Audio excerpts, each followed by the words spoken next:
Welcome back. Got Alex, Neil, Boxer, and Shanen. Thank you for being here. All 5 people.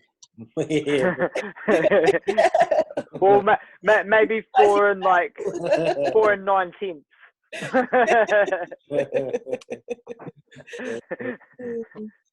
Are you saying I'm the 19th? 100%, bro. The 1 in 19th. Yeah. No, Boxer. Oh. Hi, bro. Yeah, mate. Yeah, this is the way we build rapport with Boxer. Yeah. But don't worry. Oh. Yeah, no. Just sign me out. So I thought we'd bring to the table today, the metaphoric table, the word trust. Wow. All the areas of life that it covers and doesn't cover. It's just a word, but it points to so many factors of life. So it really opens up the discussion within that. And because there's such a variety, and we've never really done this, but there's such a variety here of people and their backgrounds and what they bring, age groups, different and genders. I figure it will be interesting to have this level of conversation. So a little brief bit about yourself, maybe just enough to sort of give, I know I didn't give a heads up to you guys about this, but you do know yourselves. A little brief bit about you and some of the frameworks you come from. I'm trying to think who I am today first.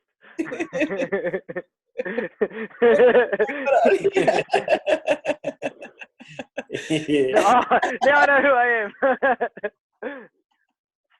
Hey. Just sign me up, guys. Well, I'll lead out then. This is easy. I'm a woman and a mum of 2 children over 18, so they're adults now. Spent quite a bit of time bringing up my children by myself, but it was still a community. Their dads were involved, and my parents had a lot to do with that too. Business related, fascinated by the human psyche and the human condition, and married with Boxer. Yeah. So, and this is just the last couple of years, so that's really nice. That's me in a bucket. Nice bucket.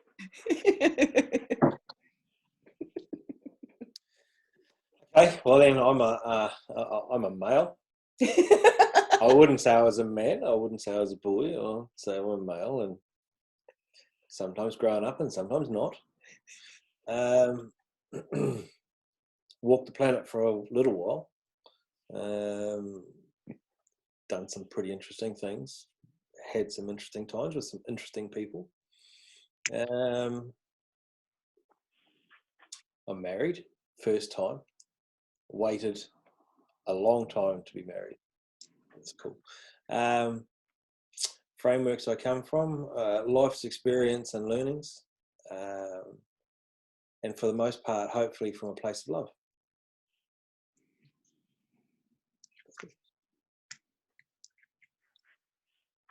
Kia ora. I'll jump in there now. Kia ora, everyone. My name is Shanen. Hi, I'm a Shanen. father. Hi, everyone.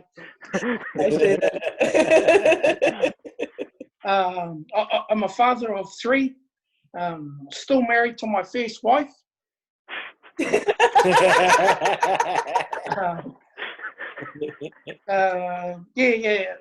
So been married for 17 years now. Of 3 children. Ages are 16, 14, and 12. Just turned 13. I do a lot of coaching, both sports and with people, behaviours. What else do I do? Family man. I love being engaged in the community with my whānau, with my hapu and with my iwi. And some of the sports that I coach are rugby league and basketball. What else do I do? Yeah, just heavily involved in our communities and working with all types of people, all backgrounds, very colourful people I work with. And love being with people, love talking to people, and like to think I can contribute to the world, to society in any small way, shape or form. So that's a little background about myself. Kia ora. Kia ora, kia ora. I really mean it. I'm Alex, but who am I today? I just believe that every day you get a choice to re-decide or to change a decision. And I'm not a family man, but I do work well with families. Our family is very tight knit and close, and when you get specifically mum's side of it together, it's absolute chaos, which is great. And working with all them is fantastic. So I am a dancer, and I prove and justify that because dancing is my life. And then I get to do other things during my day to fill that in. I do ballroom and Latin dancing, and I pull a lot of my current life lessons from that. I've got a partner, and it's only a dance partner, and it's got a lot of control in my life, just like some people's wives. So I learn to work with her, not against her, have an opinion where I see fit beneficial. And I'm a constant learner and a constant grower, and keeping a healthy, wealthy body and mindset. I adapt the challenge of diabetes to work with me. And so that's the current, trying to work on how that moves out. And I fill my life with enjoyment, and I create it, and I'll pull from all of other aspects of my life to grow my knowledge and adapt to what we discuss. Thank you. Hey, thanks everyone. Just a little bit of background is always nice when people are taking the time or effort to communicate or listen in to anything that we might have to say, whatever that might be. Okay, trust. The word trust. Here we go. Thinking about trust in your own life, where it is, has been, where it hasn't been, your experiences in the past, or your current version as you jump into just the idea of what is trust to you personally. And this is just a current moment trust thing, right? Because we're always evolving during it. So what comes up for you?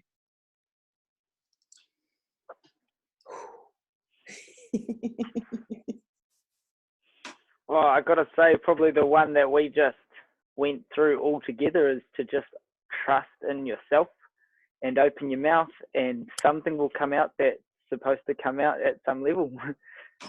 That's useful at the time, and I had no idea what to say, even though I did sit here the whole time while everyone else said something, and still didn't know what was going to come out of my mouth. So and that's an odd thing. I think we share it with our team and with who we work with a lot, like all the time, and just to trust in yourself that when you turn up to something, it'll happen how it should at those levels. Whether it's writing a word on the board, or whether it's getting up to say something, or introducing yourself even, who you are at that time, in that moment, at that point of day. Maybe it could have been a little bit less before coffee and then after coffee.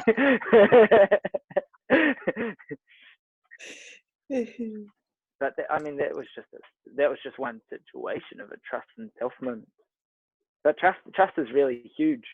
And I think definitely lessons I've learned over my short years that I've enjoyed, but it takes a long time to gain trust once it's lost. At levels of, and definitely like trust and then respect of self and other, I feel definitely go hand in hand. And I feel we learn to trust others more so first, and I'm definitely continuously on the path of trusting myself, and how I need to apply at that certain time, and how I need to be at that certain time in that moment. Trusting in the future, trusting in the past, that's how it should be to put me at that point in my life, at this point in my life now.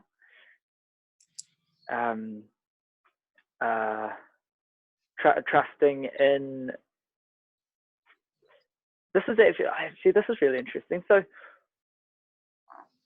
through hand-eye coordination, through our lessons that we learn in our lives, trusting in the fact that a ball's thrown at you and your body calculates the right time and the right moment to put your hands up and catch it.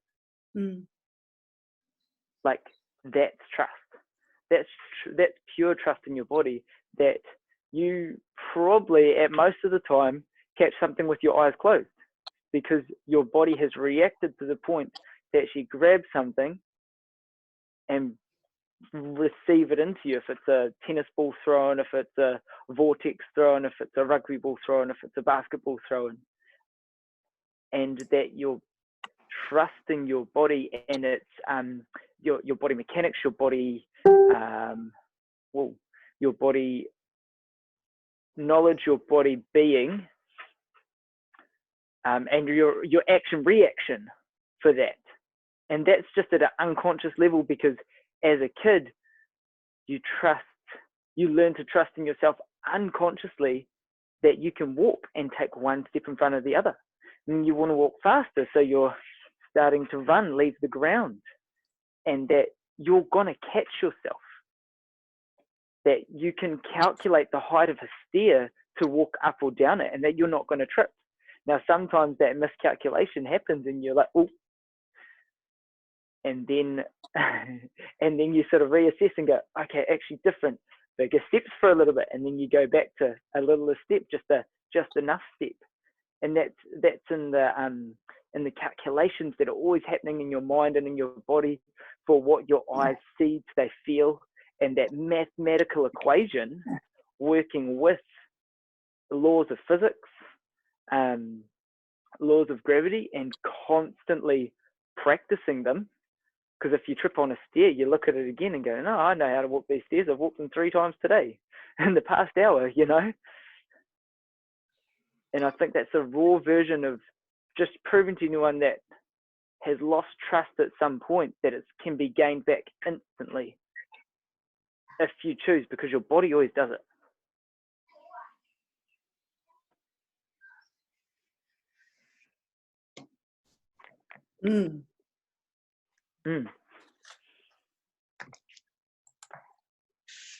Awesome. Thank you, Alex. That's, yeah, I do agree. Trust is another big topic, like all the other topics that we discussed, and there's different levels and different shades or different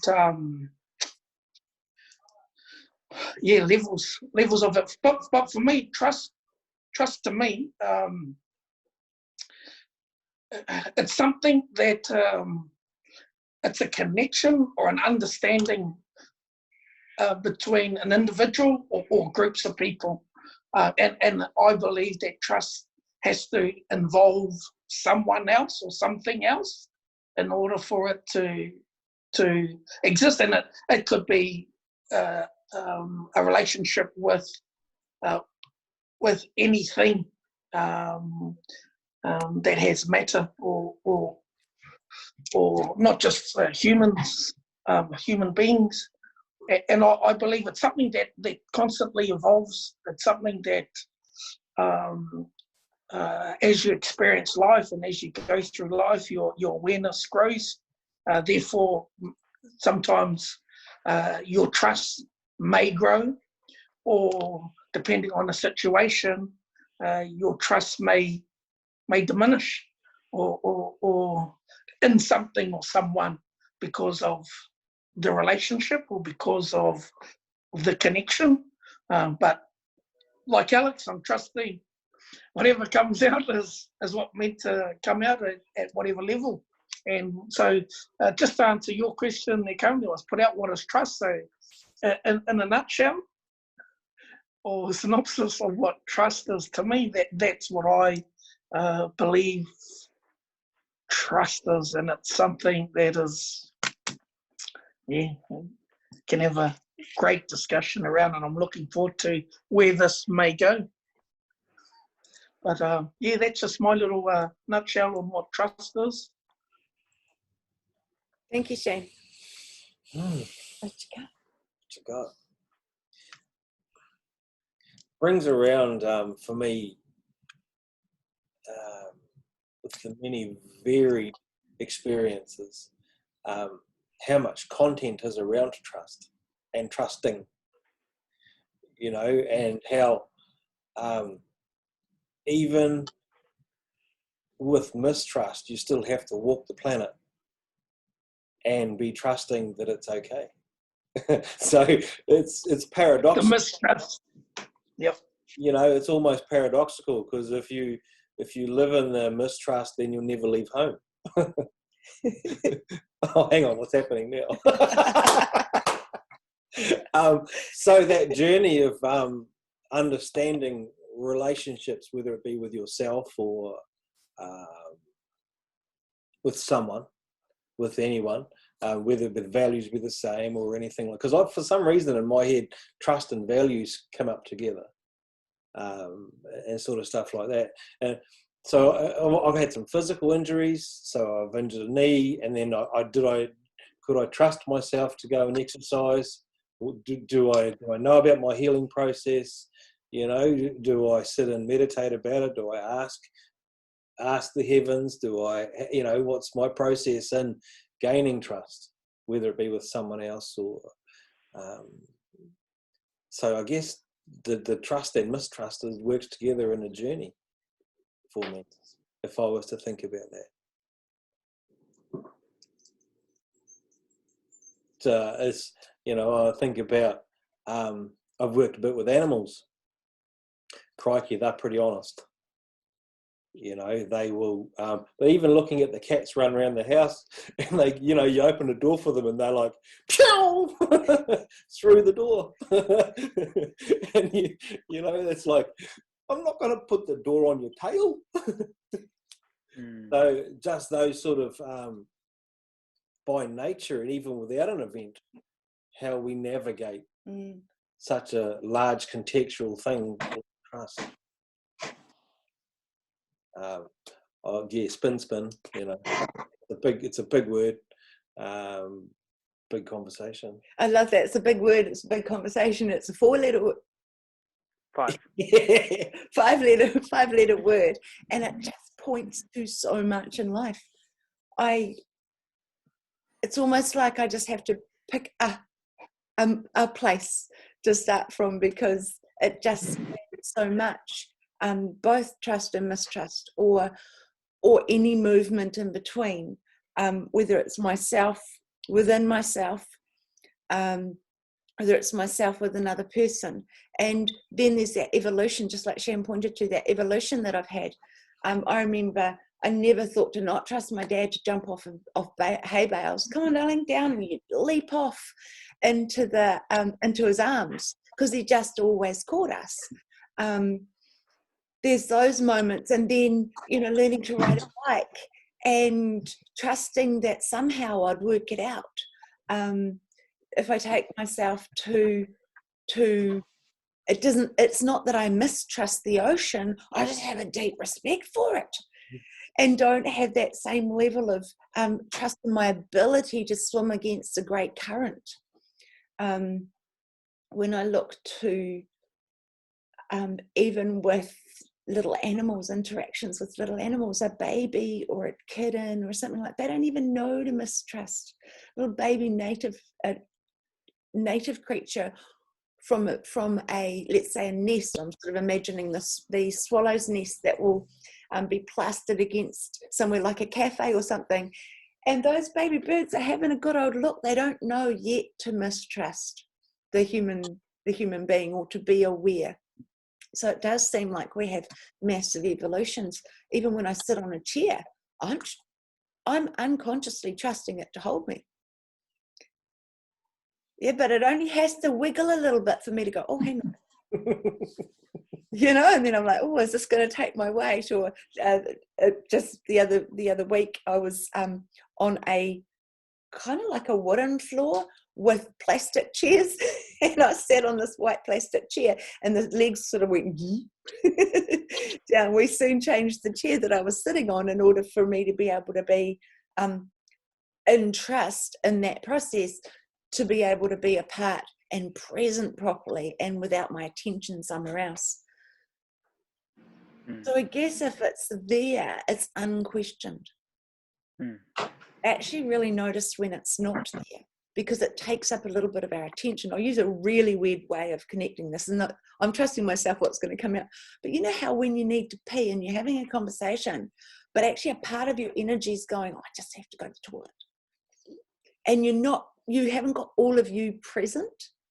I feel like trust is like that. If you're in trust in a moment, you've got a whole lot of energy available. But if you're not, you've got parts that are kind of peeking around or going, oh, I don't know, or cringing, or alert, or this is just my experience of if I'm with somebody who I can't always trust what they're saying, that kind of thing. I'll be rifling through what's said to find the core essence of it for a conversation.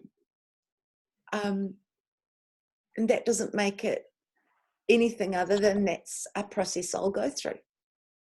Yeah, so it is a big conversation. So what is trust to me? It seems like it's everything and nothing all at the same time.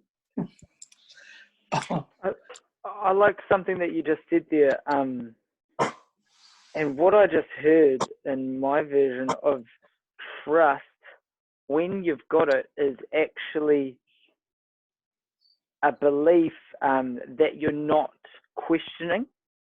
Like if you trusted in someone, so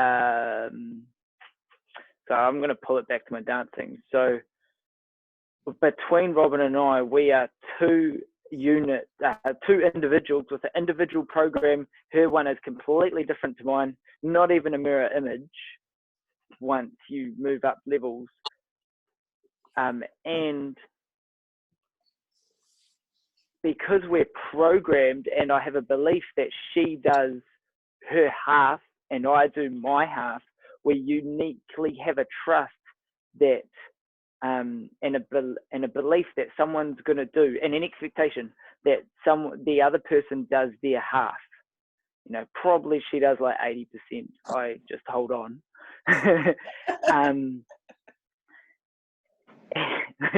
Really, and so it's no longer questioned.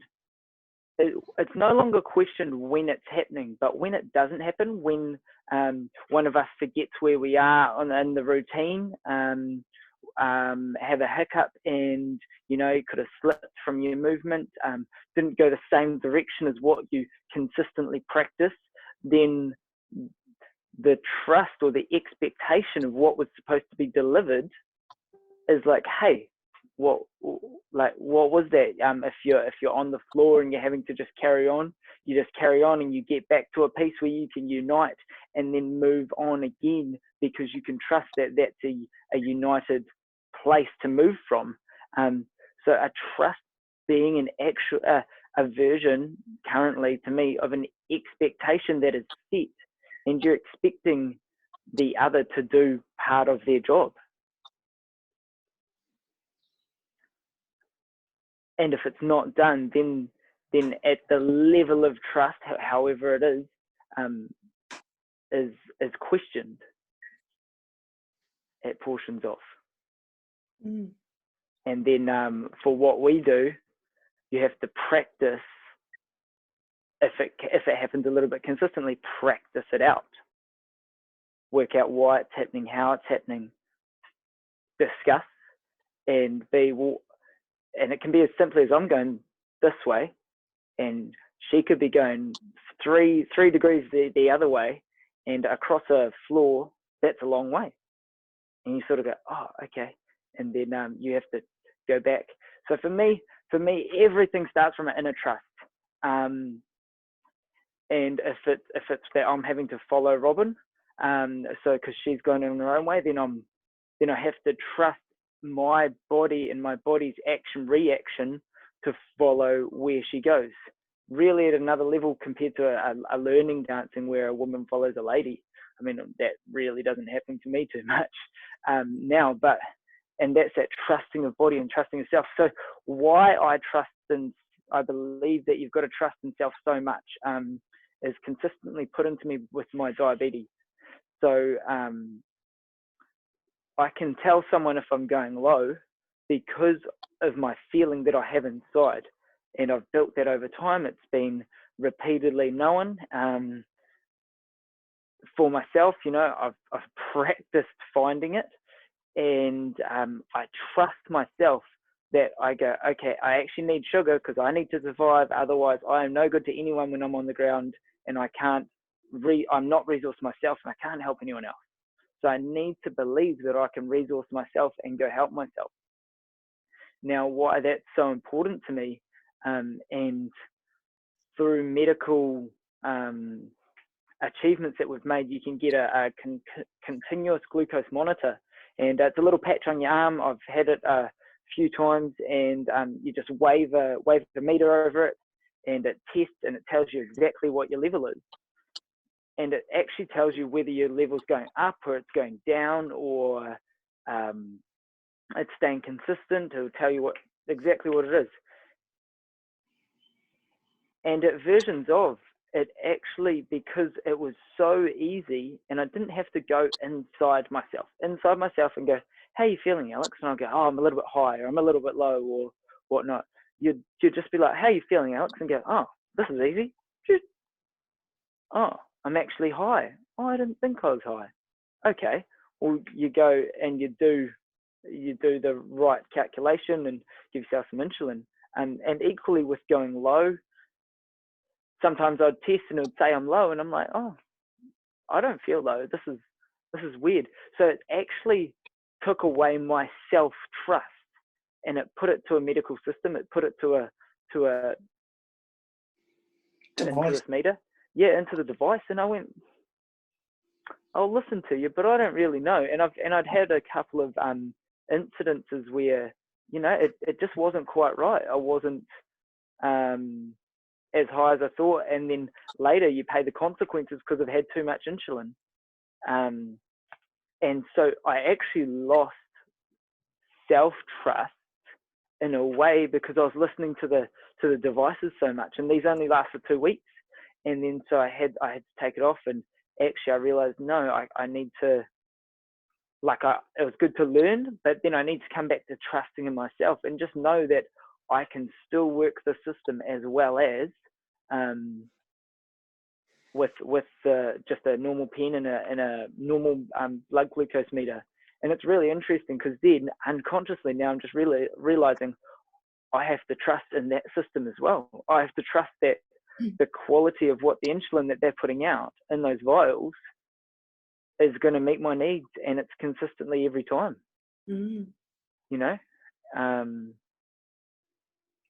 Yeah, so for me, that deep trust within, it really means a lot, because I just have to trust in myself that how I'm feeling is what is happening, and then that's how I stay alive. If I didn't trust myself, I wouldn't be here. And there's been a couple of times I ended up in hospital or near to it because something just wasn't quite happening right. When I was on a pump, and the needle didn't go in right, and I wasn't getting insulin. And man, I literally, when you're at the feeling of I'd rather not be here right now, rather not be existing right now to feel what I'm feeling. It just hits a lot for you. So to lose trust in that system then, and to make sure that I made sure it's like stepping up that step. I'd take over precautions to make sure I didn't trip again.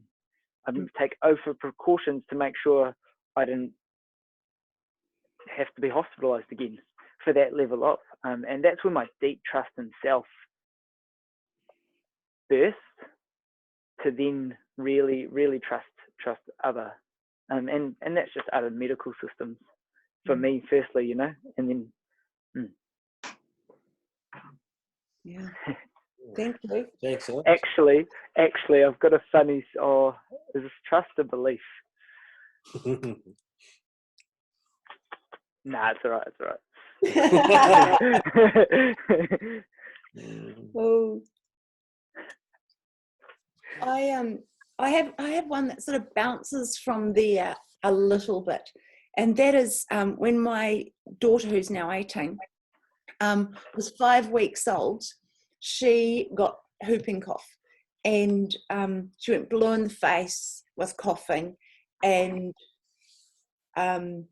wasn't getting any air to her system. So we ended up in hospital with her. Her and I ended up in hospital.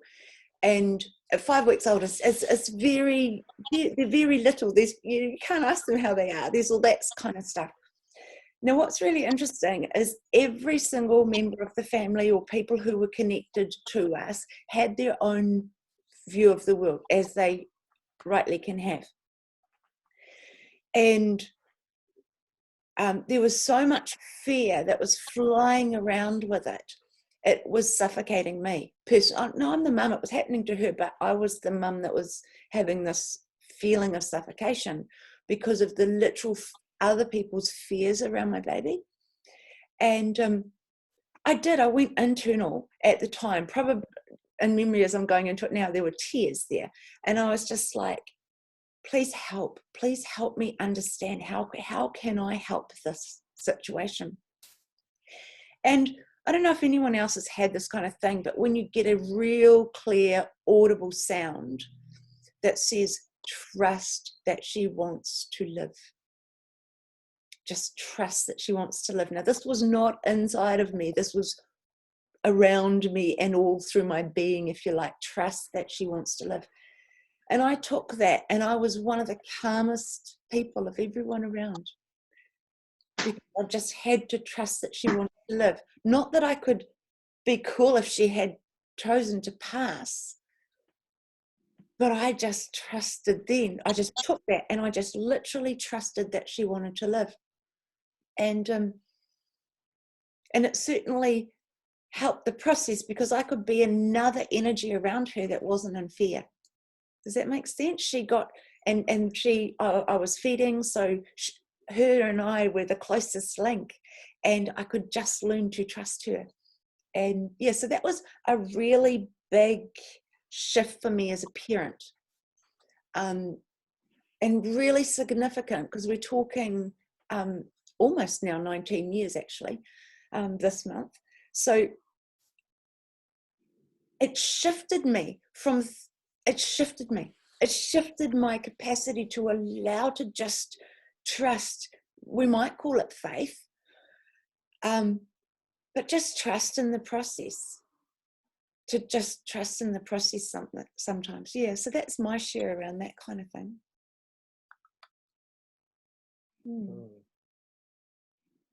So many places it can go, right? Yeah.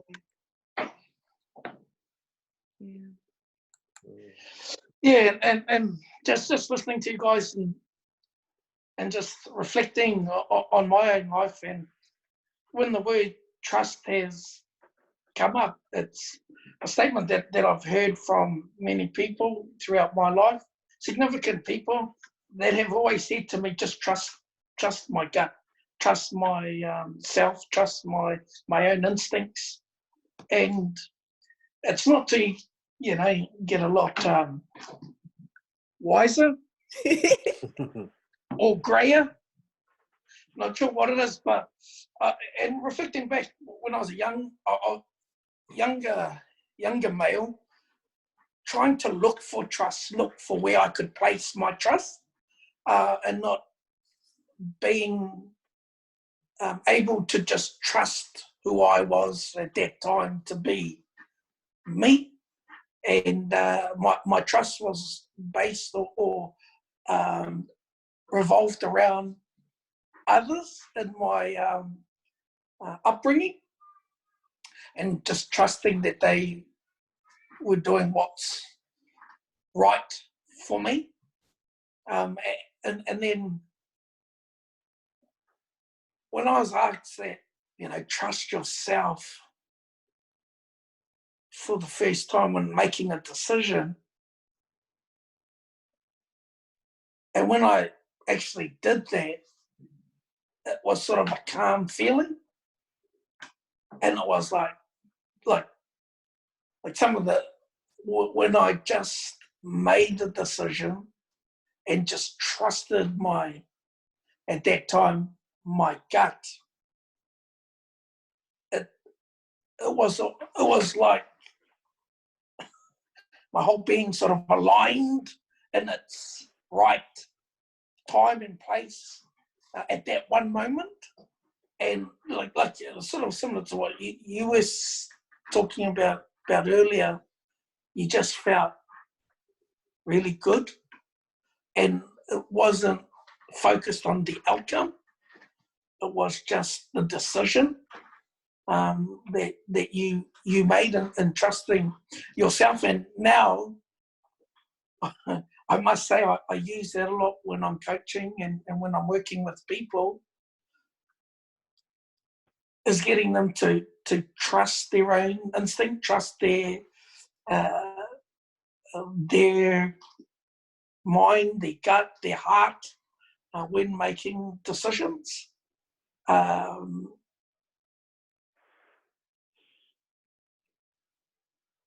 And at times, it's huge. And I've noticed that I've just been saying that a lot now to people, and also to my kids. Just they ask questions, "Oh, what should I do here? What should I do there?"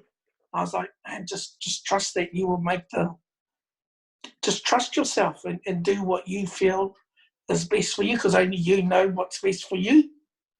And that's what I'm finding now, that the more I can just trust myself, the more I feel I'm myself, the more I am myself. And it may not suit others around me, but I feel we sort of, sometimes in life, we're trying to please others instead of ourselves. And so we're trusting that what we're going to decide or what we're going to do is going to be good for others. But what I'm just discovering or rediscovering, and this is why I believe that trust is something that evolves and is forever evolving. And I'm finding that if I can trust myself deeply or greater, that everything will sort of align. My head, my heart, and my gut will be more and more in sync, and just trusting that. And I believe if something's, and I'm trusting that if something is good for me, it's good for you. Or those who I'm around. If it's good for myself, I believe it's good for everyone. And I'm reminded that sometimes that's not necessarily the case for others. Don't listen to them, bro. But yeah, just like when I look at trust, and when I've trusted that I've made the right decision in something, like the feelings,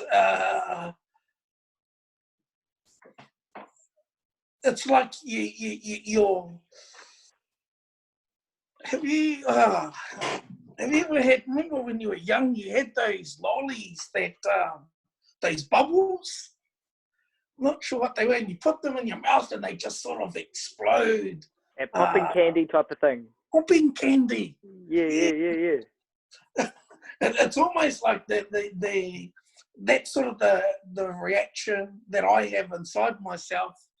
It's like all these feelings pop that are good feelings when I've trusted and at times That's the the one description ever. candy that used to pop in your mouth. Yeah. But I've had it when I've trusted myself. I feel that sensation starting within, and then it sort of grows, it sort of spreads, and to the point where it starts coming outside of me, and I feel confident. But yeah, and that, and what I'm finding is this journey that I'm currently on is and it's trusting that I'm genuinely me, trying to be a genuine version of myself. And what I mean by that is if I can be, I'm trying, and I know at times it doesn't, but you know, we're talking about when we're in groups, we sometimes change who we are. And I'm trying to, and I'm trusting that if I can try to be the same person in every group or in any environment, trusting to be me in all of those different groups and settings, and that's something that I'm trying to work through, because I believe that that's the best version of myself if I can be the same person and be the same person in any environment, because like I said before, if it's good for me, it's going to my vision of me is going to be good for those who I'm with, and that's just something that I'm exploring at the moment, trying to be me in every environment. It's, you know, not is the me the authentic Shan in every environment? Is that yes. I'm linking a word you used the other day. That's all. It's just right. Yeah, authentic. I like the way my blue book trust. I like the way the word in there, confidence, and how trust goes with like it does. It's you have if you have trust, the confidence is stronger, especially if you're doing something new. No, I'm going to tell a story about Alex because it's funny. So we did a video the other day, and Alex, we built a ramp for him to run his bike down. And sure enough, he trusted he could do it. And when he got to the top, he went, whoa. Looked at it again, got on his bike, looked at it again. And there was a bit of a wobble, and it was like, fuck it. And trusted it. So the trust, so the confidence wasn't quite at the same level of the trust at the time. Oh, wow. The second time around, though, confidence, same level of trust. Actually, I've got a really good story that just intensifies that. So while building our shed, we were putting up the iron, and so we've built it properly. And once you put a piece of iron up on top of the purlins or the pieces of wood that run along each meter, you can walk on that iron. It's safe as, and when it's on the purlin. So what we'd done is we'd put building paper down, and we'd gotten that up and we'd stapled it up, and then we put the first piece of iron up, and all of a sudden, boom, you can be up, and you're up 3 meters high. And when you're 3 meters high plus my little piece, a meter something, 7, and it's pretty high. And all of a sudden, the trust that you have on the ground is not the same up that level. And I just, it took me a little bit to trust that what we'd built was stable enough to stand on. And then we'd put another piece up, and Box was like, oh, just be careful, bro, don't walk off the side, off the end. And I'm like, holy. So I had to install in my mind that the iron was safe and the black was not. And you'd get close to the black and it'd be like, whoa. And then we'd put more iron up and more paper up, and it would get wider and wider. And all of a sudden it was like, boom, all the trust was there, and I was desensitized. I was just walking everywhere on the roof, and I didn't care, you know, because I had trusted that what was up there worked enough. Enough to know that I can get around safely. And that was the trust that it could hold me up. Yeah, but that first piece where I stood up, holy, that's about a lot of shaking. I've never shooken like that in a while, you know, just like, okay, Alex, you can do this. And that bike thing was like, yeah, just trying to work out how to get handlebars through the gap, but it's all right, we'll get it higher and I'll be more decent. But I think like, as well as all the stories we share, one day my granddad dug a horse grave, and all in all, over 3 days, it took him about 5.5 hours. And while he was digging it, I was maybe 10-ish at the time, and I'd help him a little bit, but then I'd get tired, so then I'd muck around and just play. And I was jumping across this horse grave while he was digging it, and he goes to me, "Oh boy, that's good work, you know, really good work." And I jump across again, and he's like, "All right, so now that you've done that enough times and you know you could do it, if we were on ice, and imagine, and you can still do it, you can still jump it, and that was a glacier and that went forever and ever down, would you still do it?" And I'm going, "No, might not make it, and I'd die." And he goes, "But you know you can do it." And at 10 years old, it was that trust that if you can do it here, changing the perspective of where it is, you're still enabled to do that if you trust yourself. If you believe that you can do it, you have that behavior of doing it, you know, attacking it the same way. The outcome is you can be right to get across there because you trusted yourself to start with. That's a really cool story. And I remember my aha being, you know, it was just like, wow, yeah, just unobtainable from there, you know, the start of my journey of how much you could really accomplish. And I think I just really love the physical level at trusting in self, because you just got to have it. And it's the case of with all the mathematical equations that you do in your head around being able to do something, you do calculated risks, little calculated risks along the way, and it pushes your comfort zone to grow your level of trust bigger and bigger and bigger, to where you start to be just whatever you want to attain. If you just trust in yourself, you can achieve it. Yeah. Physical, mental, emotional, spiritual, vibrational. I was just going to jump to that too, because there'll be different levels of trust in each person's psyche, across the physical, mental, emotional, spiritual, energetic, and vibrational. If there's any mistrust in the unseen, as in, I can't prove that it exists kind of thing. If there's a mistrust in that, I have to see it to believe it kind of thing. There'll be so much that is happening in the fields that actually are us that we're kind of mistrusting, but it'll still override, because we'll still have intuitive kicks, or we'll still have discernment that we're running through, because we are these amazing systems.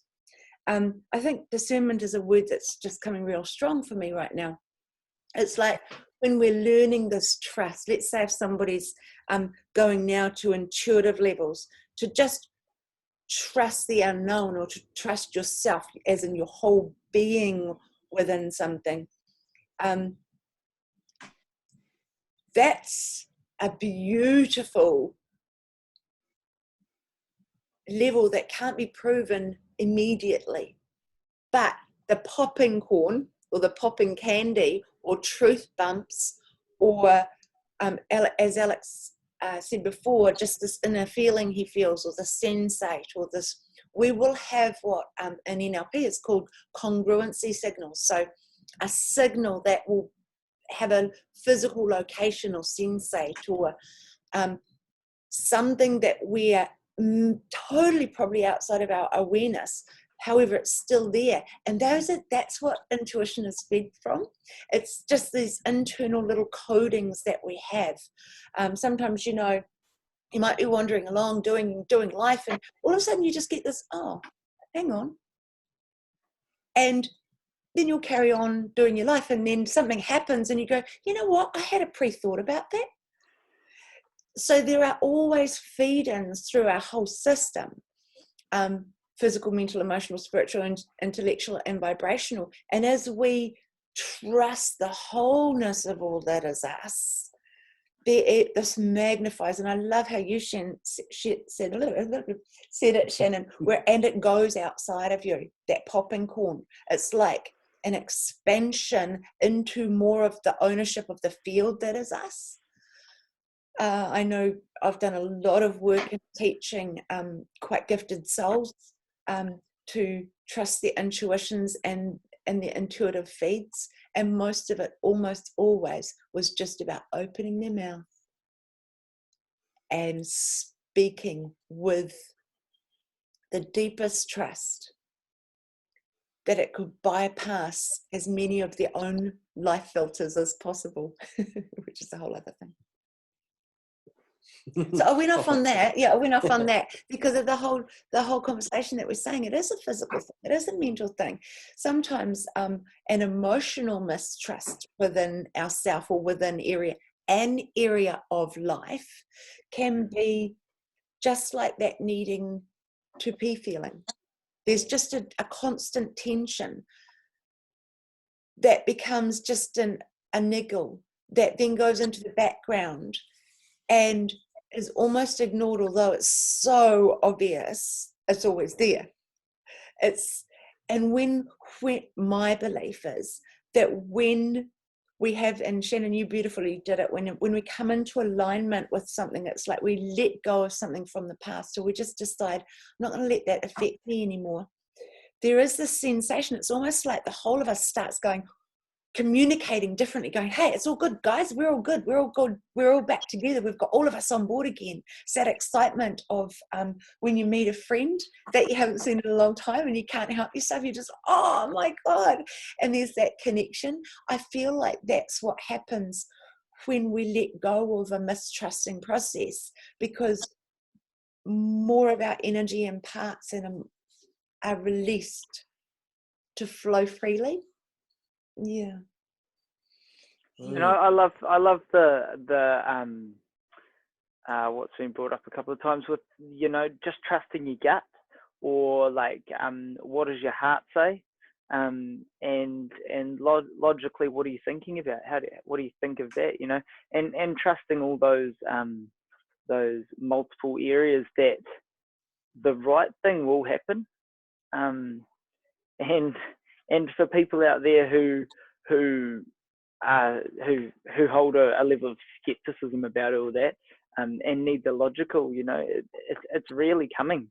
Those levels of logicalness which are built in, that science is starting to prove now. Some people need that logic.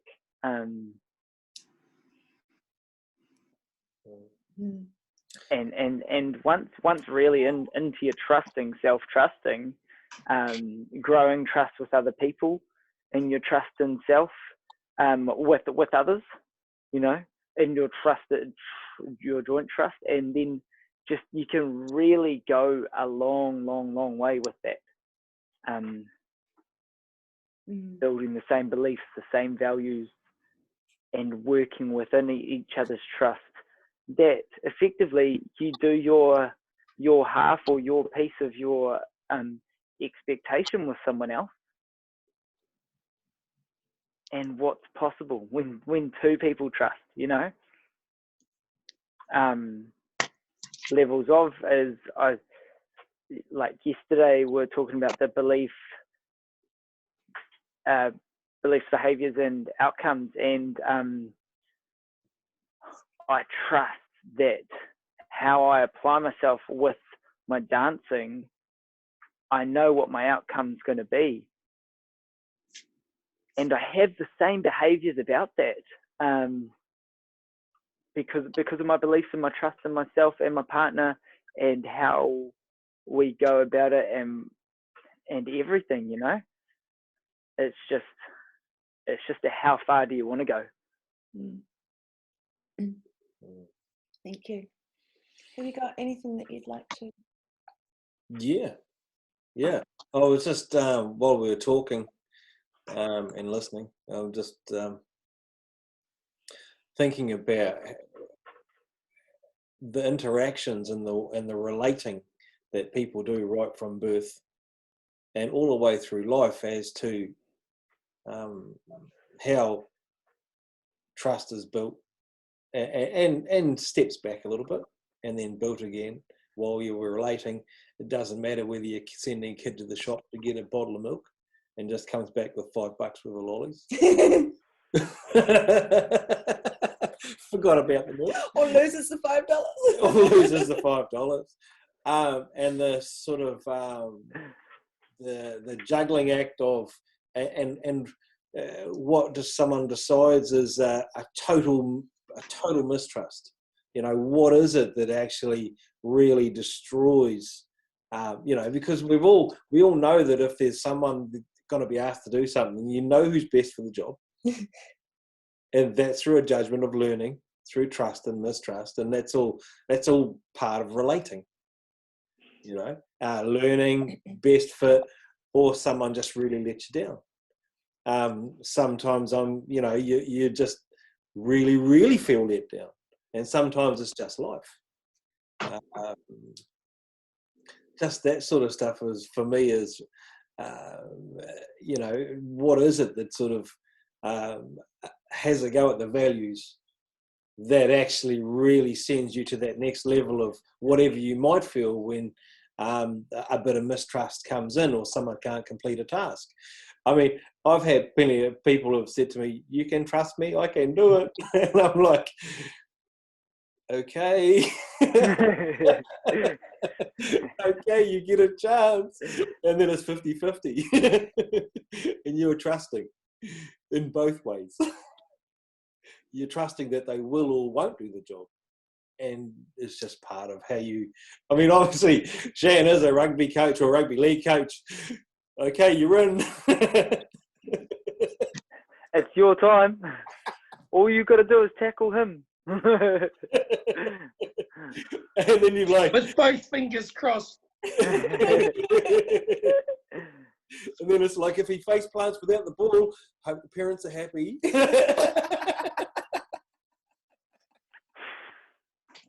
You know, this is the lightheartedness, and then all of a sudden it can just go a little bit serious, because it's a serious topic. Mm-hmm. And yet there's a lighthearted way that we're walking through this every single day. Yeah. Yeah, you brought something up before, which is the polar opposite, or the paradox of, you know, we're talking about trust in a good sense, but you've sort of, you know, mistrust, or talking about when trust was broken. And I just want to touch on that a little bit more, and thinking of an experience in my life when trust was broken, how the feeling, and I would say this at the time when trust was broken with another person, that it felt like I was stabbed in the guts, or, you know, and I'd never had that experience before. Mm. But I felt like I was stabbed in the guts, and it just sort of felt empty, where the pole opposite was when I feel elated or trusting that I'm making the right decision, a sort of a popping sensation.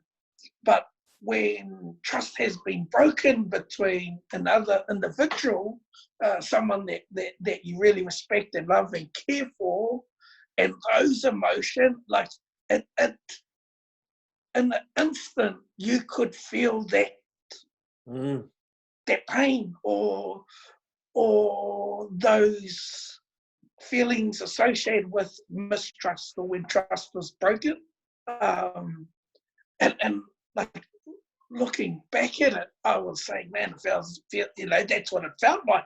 And I was wondering, why would I say that when I had never been stabbed in the guts before, or felt, and a term that's often, and I remember saying it feels like the knife was inside and was, someone was turning it inside, and I was like, man, I was just sitting here listening, trying to identify and talk about the difference in emotions, the differences in emotions. So, and now looking back, I know I've come out of that.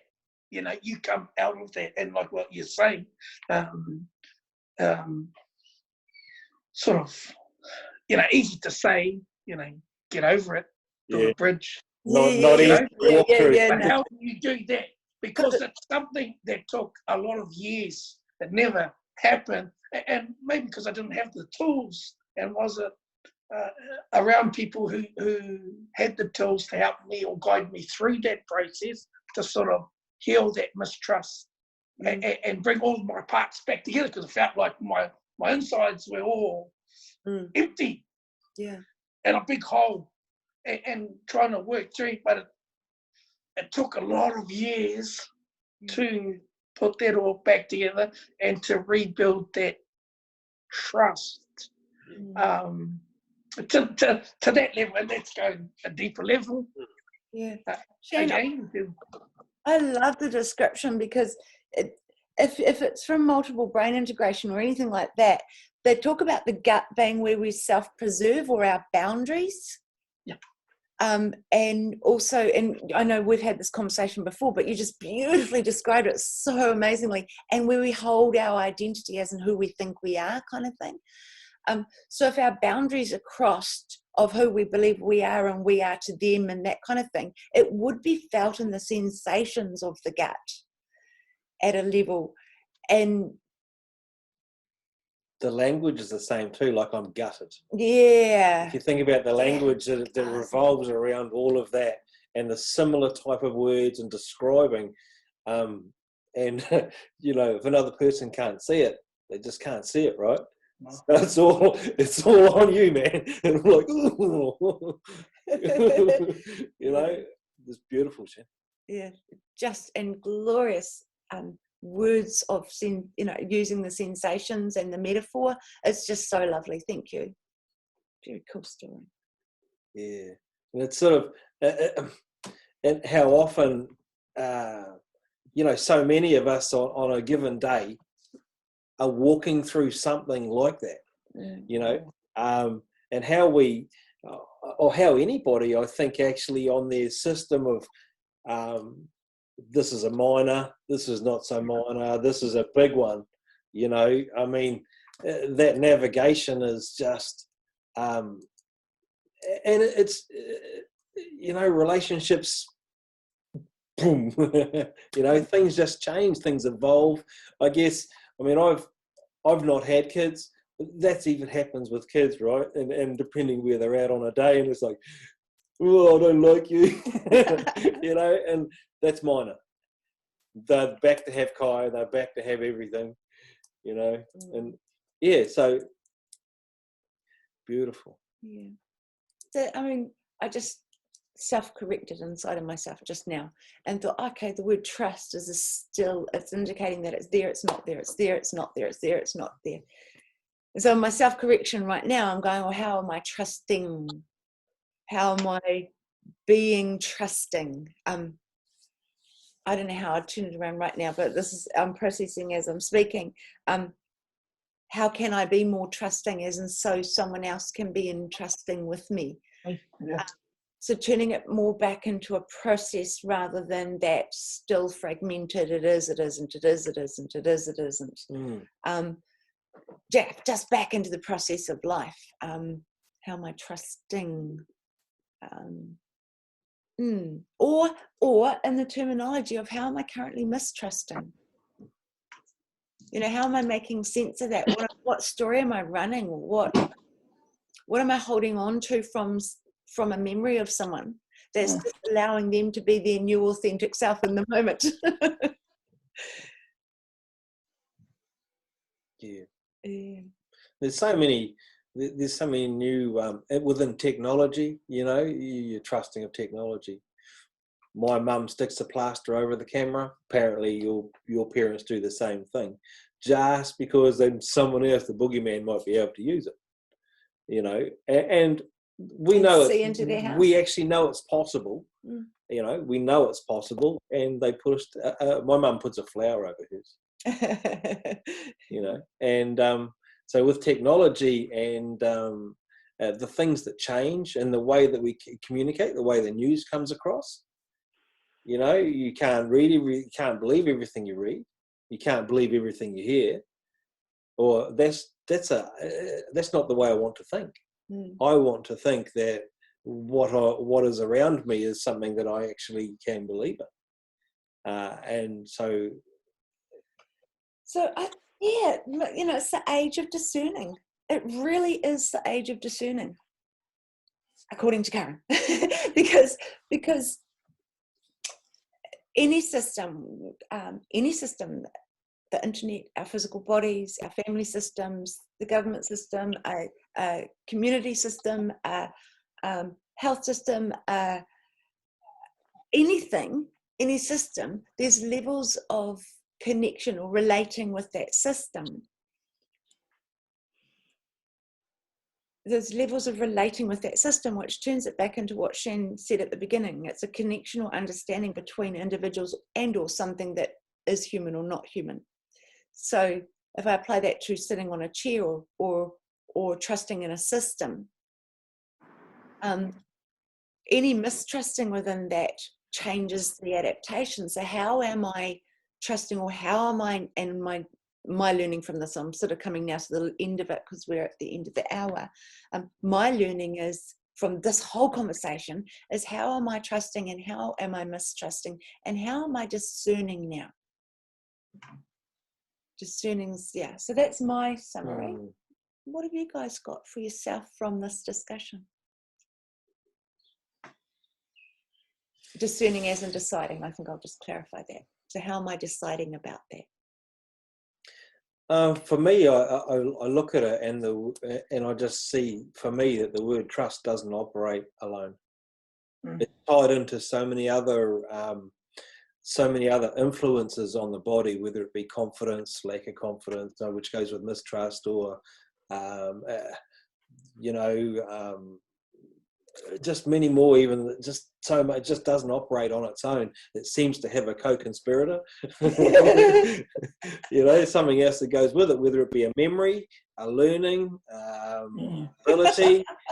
The fact that it exists outside of ourselves, like, oh, it does exist. You know, and how, if you look at,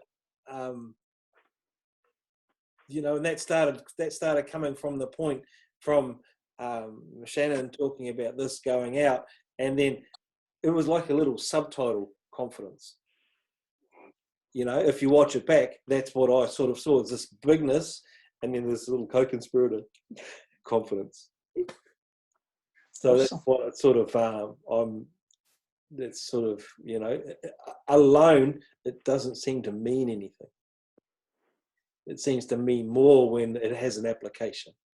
Oh, I like that. Yeah. Yeah, what I'm taking with me from this discussion is trusting. And it just started got me thinking about areas and things of where trust may have been broken with others within my circle or within my environment, and how thinking of solutions to rebuild those that relationship, and trusting that the decisions that I make will be, like I said, for the betterment of the relationship, and just trusting that however we rebuild that trust with others, just trusting that process, and letting it all just come together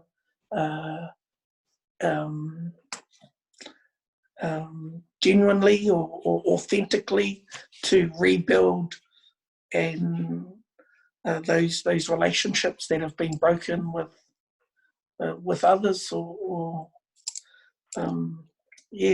just looking out to trusting that I'll make the right decisions when that these situations arise in the future. So thank you everyone for sharing the gems that you've shared today. I really enjoyed it, and thank you each and every one of you for this time.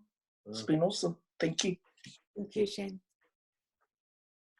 Yeah, I have a couple of things I've taken away from this. I think the one's like systems. So when you're trying to work some computer systems together, they just don't quite work completely together.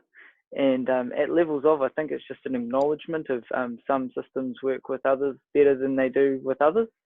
And at levels of being okay with that, especially if systems don't match values and stuff like that.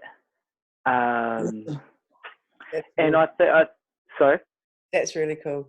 And I think I know that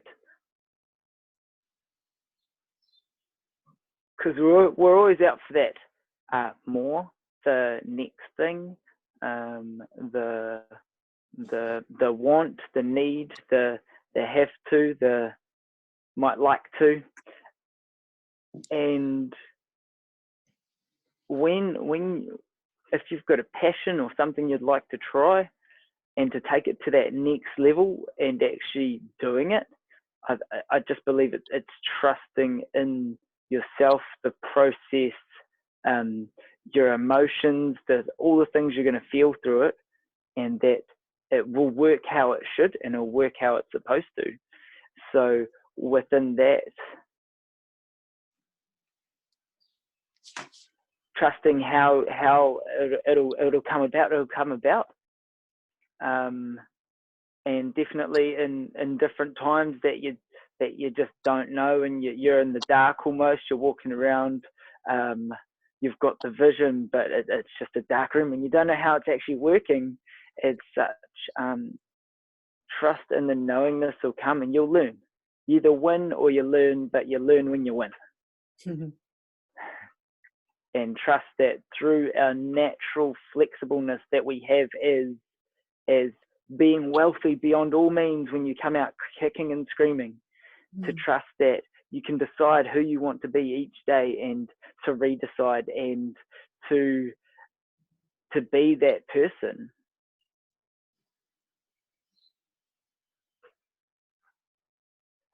And to be okay with it too. And to be okay that other people decide to be different people, because that was the best choice that they made at that time in their decision. So trusting that it will work how it works out.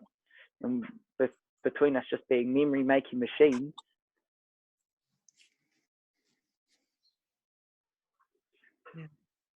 yeah. Thank you. Thank you. Cool. So what am I taking away from it? No. Thank you. Jeez, that really touched me. That really, really touched me then. Thank you. We done? We're done for today. We're done. Thank you. Thanks, everyone. Cool. I'm not trusting my computer battery at the moment. It's trying to say it's not existent. But I'm trusting that it's got enough. Trust it. All right. Catch you. Cool. Bye. Kia ora.